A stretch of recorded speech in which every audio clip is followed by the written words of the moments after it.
тусгай хэрэгцээд боловсрол олгодод 6 сургууль 2 цэцэрлэг. За мөн одоо хөгжлийн бэрхшээлтэй иргэдийн төлөөлөл болон төрийн бас байгууллагууд бас оролцож байна. Ингээд энэхүү өнөөдрийн хилцүүлгийг албан ёсоор нээж өгнө үү хэмээн Монгол Улсын ерөнхийлөгч Халтмаагийн Баттулга таныг урьж байна.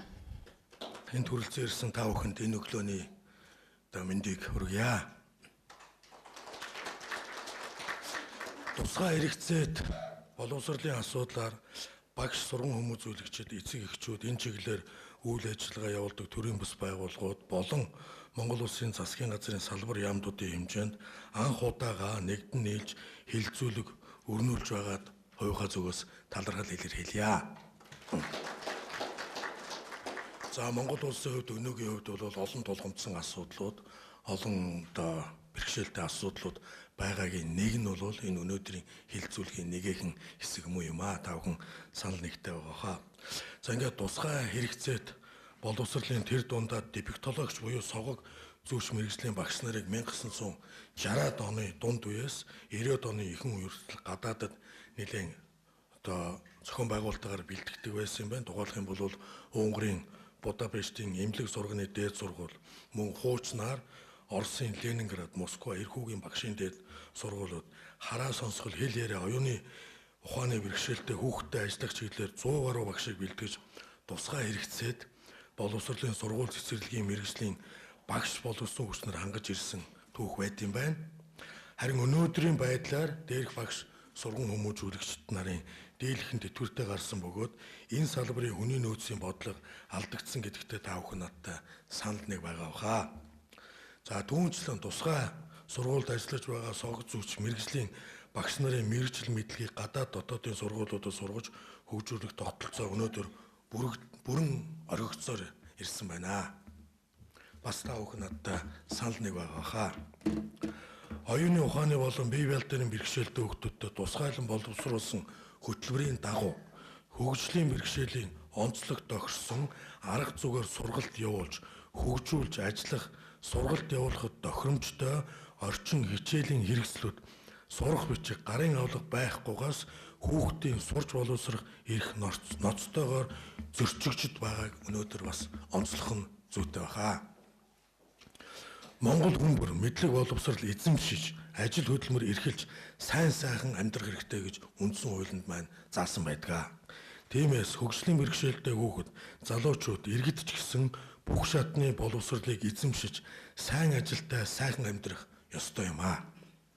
Харамсалтай нь өнөөгийн байдлаар Монгол улсад маань 11,000 гаруй хөгжлийн бэрхшээлтэй хүүхэд залуучууд байгаагаас бүх шатны боловсролд 25% нь хамрагдаж 6 тусгай сургалтын сургуулиудад 1530 орчим хүүхэд, 2 тусгай цэцэрлэгт 170 орчим хүүхэд суралцж байгаагаас нэг ангид оюуны хөгжлийн бэрхшээлтэй, аутизмын хүрээний эмгэгтэй, даавны хам шинжтэй, саажалттай, бие эрхтний бэрхшээлтэй, уналт таталтай, зан төлөвийн өөрчлөлттэй гэх мэт олон төрлийн бэрхшээлтэй 10-аас 18 сурагч суралцж, эдгээр сурагчтай ердөө 2хан багш хичээл зааж байгаа нь тун хангалтгүй үзүүлэлт юм аа.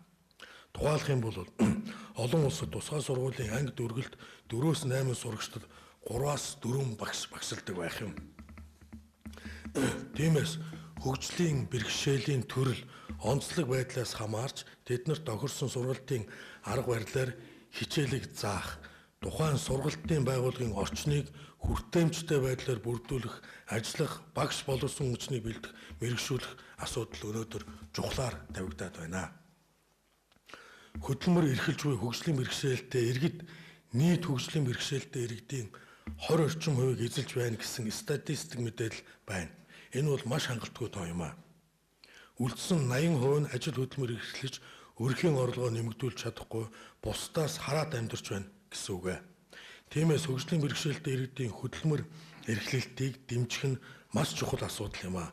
Ийм учраас Монгол Улсын ерөнхийлөгчийн зүгээс зарлиг гарган хөгжлийн бэрхшээлтэй хүнийг ажлын байраар хангах асуудлаар хөдөлмөрийн хуулийн 111-р зүйлийг хэрэгжүүлж, аж ахуй нэгж байгууллагын нийт ажилчдын 25 хүн тутмын нэгд хөгжлийн бэрхшээлтэй хүн ажилуулах, хэрв ажилуулаагүй тохиолдолд төлөх төлбөрийн хэмжээг Улаанбаатар хот, Орхон, Дархан уул аймагт сар бүр тухайн байгууллагын ажиллагчдын дундад цалингийн хэмжээгээр бусад аймагт дундад цалингийн 60%-аар тооцсон тогтоож тусгай санд төвлөрүүлэх, сангаас хөгжлийн бэрхшээлтэй иргэдийн эрхийг хамгаалах ажлын байрыг бий болгоход зарцуулах, хяналт тавьж мөрдүүлэхийг Монгол Улсын засгийн газарт чиглэл болгосоо.